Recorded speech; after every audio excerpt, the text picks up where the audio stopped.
মিশরের ফেরাউনের লাশ যেমন মমি করিয়া রাখা হয়েছিল, প্রত্যেকটা আওয়ামী লীগের মন্ত্রী এমপিদের লাশ মমি করিয়া প্রত্যেকটা ওভারব্রিজে ঝুলাই রাখতে হবে।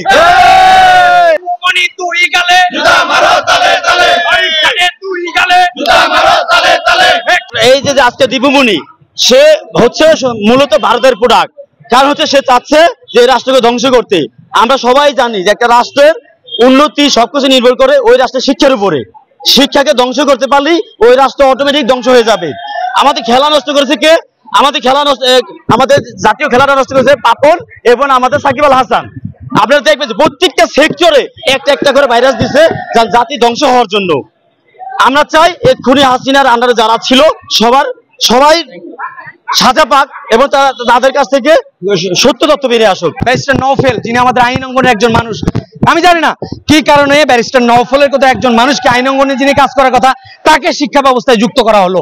তাকে যুক্ত করে তার সাথে তারা একটা সহচরে অন্য একটা দেশের এজেন্ট হয়ে মূলত শিক্ষা ব্যবস্থাকে ধ্বংস করে দিয়েছিলেন।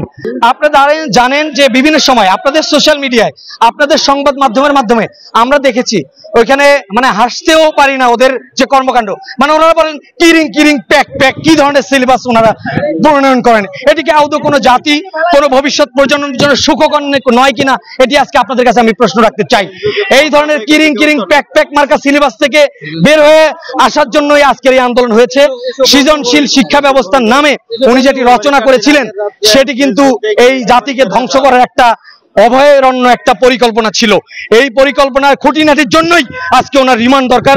আজকে ওনার বিচার ব্যবস্থার সম্মুখীন হওয়া, ওনার এই সমস্ত কার্যক্রম কারা জড়িত ছিল, কারা এই ধরনের শিক্ষা ব্যবস্থা প্রণয়ন করলো, কারা জাতির ভবিষ্যৎ দিয়ে খেলতে চাইলো।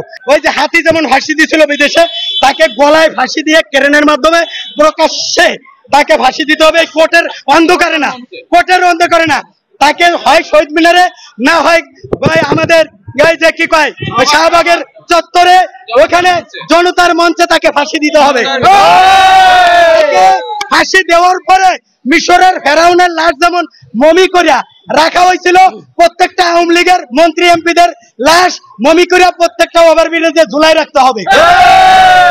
এই যতক্ষণ পর্যন্ত আরো আওয়ামী লীগের দোসর, টাকা পাচারকারী লুটেরা, বেঞ্জিরেরা, মতিউর রহমানরা এদেরকে, এবং এখনো এই কোর্টে আইনজীবীর পোশাক পরে আওয়ামী লীগের 2-4টা দোসর ঘুরে বেড়াচ্ছে, তাদেরকেও ফাঁসির মঞ্চে আনতে হবে। ডিমটা হচ্ছে আমাদের দেশি হাঁসের ডিম। এই ডিমটা তাকে গরম করে তাকে এমন জায়গা দিয়ে ঢুকাইতে হবে, আমি আর বলতে চাই না কোন জায়গায় ঢুকাইতে হবে। করে সে বাবারে মারে বলে ওরে বাবারে মারে মারে, আমি বলতেছি বিডিআর হত্যা আমি করছি, আমি হেফাজতের হত্যা করছি, আমি শিক্ষা খাতে সমকামিতা চালু করছি, আমি শিক্ষা খাতে শিক্ষা খাতে ওই শিক্ষা খাতকে মেধাশূন্য করেছে। ভাই ওর যদি দোষ বলি, কিয়ামত পর্যন্ত রাতের পরে দিন আসবে, দিনের পরে মাস, মাসের পরে বছর, বছরের পরে যুগ, কিয়ামত পর্যন্ত আওয়ামী লীগের দোষ বলে শেষ হবে না।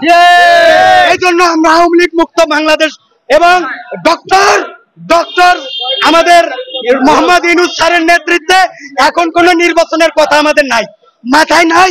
নির্বাচন পরে আগে পরিবেশ তৈরি করি, ফিল্ড তৈরি করি।